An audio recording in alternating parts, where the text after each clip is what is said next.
When a dog owner returns home from vacation, he's horrified to see blood on his walls. He looks at his German Shepherd and realizes the shocking truth. James stepped through his front door. The break had done him a world of good, but it was sure nice to be home now, and he couldn't wait to be reunited with his German Shepherd, Max. As soon as the door closed behind him, though, something didn't feel right. He kicked off his shoes and began calling out to his dog as he checked every room. But when he got to the living room, he stopped in horror. All over the door and walls were blood spatters.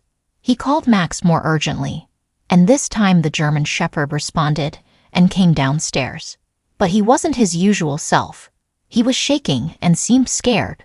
Cautiously, James nudged open the living room door with his foot and gasped. He looked at his German Shepherd and back into the room in front of him, realizing the shocking truth of what had happened. His friend hadn't been able to come over to take care of Max one evening, and this had happened. James had a simple but busy life, living in the small town of Ridgewood Park, Virginia. When he wasn't teaching history at a local college, he was enjoying the peace and quiet of his cozy cottage. It was a perfect escape from the world. His constant companion was Max, a loyal German Shepherd who had been by his side for years. The lush greenery that surrounded their home was the perfect place for the big dog to run around and explore. James had rescued him from a shelter when he was just a puppy. The poor dog had been abandoned, along with his siblings, on the side of the road. Under James' care, though, Max became a loving, trusting dog who would do anything to protect his owner. In turn, the dog brought joy and companionship to James' life. After a particularly difficult teaching year, James decided to use part of his summer break to take a much-needed vacation. He spent his evenings planning a trip to the mountains, the perfect location for both adventure and relaxation. However, he kept running into a problem. Every accommodation that he liked wouldn't allow dogs, and he wasn't sure how he felt about leaving Max behind. Over coffee with his friend Emily, he mentioned his plans in passing and was pleasantly surprised when she offered to take care of the dog. Emily lived only a few blocks away from James, and he trusted her completely. So it was settled. James would take his vacation, and Emily would care for the German Shepherd. As James packed, he couldn't help but feel a twinge of guilt as Max watched him fill a bag with clothes and books. He gently patted Max's head and promised that he'd find them a little weekend break somewhere together when he got back. The plan for Max was in place, which put his mind somewhat at ease. Emily would visit the cottage, feed Max, and take him for his daily walks. Max loved Emily, so the professor felt reassured that his furry friend would be in good hands. In the mountains, James instantly felt at peace. All his troubles slowly began to ease, but he did miss Max. He was thankful to have a friend like Emily, though. She'd been messaging him every day to let him know that his dog was fine. However, on his last day, Emily called James, sounding upset. She was unable to make her usual visit in the evening due to an unexpected emergency. She promised that she had walked Max that morning and left plenty of food out, but she wouldn't be able to make it in the evening. James told Emily not to worry about Max. As James drove back to Ridgewood Park, he was excited to see Max. But as he pulled into the driveway of his cottage, he had no idea what was awaiting him. He imagined Max waiting by the door to greet him, tail wagging in excitement over their reunion. That couldn't have been further from the truth. When he opened his front door, James instantly knew something was off. Max didn't come to greet him, and when he reached the living room, he cried out in horror. Blood spatters were all over the walls and door. Now, James' mind began to race. Had his poor dog injured himself while he'd been left alone? Was that why Max wasn't responding to his calls? He called out his name urgently and listened. A noise from upstairs alerted him to movement, and soon he heard the familiar thud of paws coming down the stairs. His relief at seeing Max was short-lived, though. He quickly checked the dog over for injuries, but Max seemed fine, which meant there had to be another explanation for all the blood. It almost felt like his home wasn't his anymore. Max wasn't his usual self either. He was practically glued to James, trembling all over, showing no sign of excitement about his owner's return. Instead, the dog seemed relieved to have him back. His entire living room had been wrecked. Cabinets and drawers had been emptied. Sofa cushions were scattered all over the floor, and books had been haphazardly flung from their shelves, now crumpled on the ground. Shaking, James moved into the next room, careful not to brush up against the blood-stained walls. Max stuck closely by his side. Slowly, James began to realize the shocking truth. His sanctuary, his home away from the world, had been broken into. Given that Max didn't have any injuries, the blood could only have come from one place: the intruders. James was shaken, but he could only imagine what Max had gone through. He was just glad that the intruders hadn't hurt his loyal companion. Now that James looked at all the blood on the walls, he began to wonder if that's how the police would see it. James couldn't avoid calling the police, but he just hoped they would understand that Max was only defending their home. Reluctantly, he called the police. Worse still, now there was a chance his dog could be in trouble for hurting someone, even though the intruders were the ones at fault.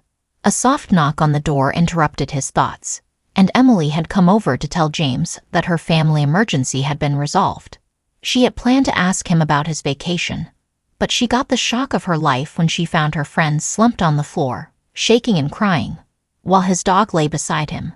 Leaning back, she asked her friend if he or Max were injured. When he shook his head to indicate no, Emily gently asked what had happened. She listened in shock as James explained that his home had been broken into. Max must have tried to defend the house. She couldn't believe it. The one night she hadn't been able to come over, this had happened. Was this all her fault? James quickly reassured her that the break-in had nothing to do with her. Their heart-to-heart was soon interrupted by a loud knock at the door. It had to be the police. The police began gathering evidence and searching for fingerprints before taking a statement from James. Unfortunately, he couldn't give them much information. They also asked Emily if she had noticed anything suspicious during her visits, but she hadn't. All they could do now was wait and see if anyone turned up at a hospital for dog bite treatment. After the police left, James looked around at the dire state of his home, but he couldn't bring himself to tidy up. He didn't want to be in his cottage right now. And being the good friend that she was, Emily sensed his discomfort. She insisted that James and Max move in with her for a while. Reluctantly, James agreed. Emily was more than happy to have them live with her until they felt ready to return to the cottage. Over the next few days, James tried to get back into some sort of routine. Staying with Emily was definitely helping, and it was nice to have someone else around. Little did he know, Emily had also been making sure the cottage was ready for his return, whenever that might be. She spent countless hours cleaning, and finally scrubbing and repainting the walls. When she finished, the cottage looked just as cozy as before, with no trace of the intrusion. Emily had also researched security systems and passed some information to James, encouraging him to take action to make the cottage safer. As the weeks passed, life slowly returned to normal. The police were still on the lookout for the intruders, but there had been no new developments. Given the amount of blood James had seen on the walls, he was surprised that no one had gone to the hospital with bite injuries. He could only assume that the intruders had avoided seeking treatment, knowing it would likely get them caught. Taking Emily's advice, James installed a security system to prevent future break-ins. He also made sure to take Max on longer walks, helping the dog release pent-up energy and keeping him engaged. He wanted Max to know that he wasn't at fault. The first time James stepped back into his cottage, he was stunned by what Emily had done. He hadn't realized she had been taking care of the place. Not only had she cleaned everything up, but she had also added some cozy touches for his return. New cushions lined the sofa, and a fresh pile of logs was stacked by the log burner. He smiled, realizing just how much Emily had done for him during this difficult time. James couldn't imagine how he would ever thank her. The two of them had grown even closer since the break-in, and although he was glad to return to his cottage, he knew he would miss Emily when he left. On his first evening back in the cottage, James sat by the fireplace with Max at his feet and reflected on the past few months. He felt grateful for Emily's support and Max's bravery. The break-in had been a frightening experience, but it had also brought positive changes to his life. Emily had always been a close friend, but their relationship had changed. He had been thinking about taking the next step for a while. So he picked up his phone and sent her a message asking if she'd like to go out for dinner on Friday. He knew it was a risky move that could potentially ruin their friendship, but his feelings for her had deepened. And the break-in had taught him that life was too short for regrets. His phone buzzed immediately. When he read her response, his heart soared. Emily had replied that she would love to go to dinner. Maybe this was the start of something more than friendship. As if sensing his happiness, Max wagged his tail. The break-in had been one of the worst things James and Max had ever experienced, but in the end, everything had worked out. James had made peace with the fact that the police might never find the intruders, and he decided to move on with his life.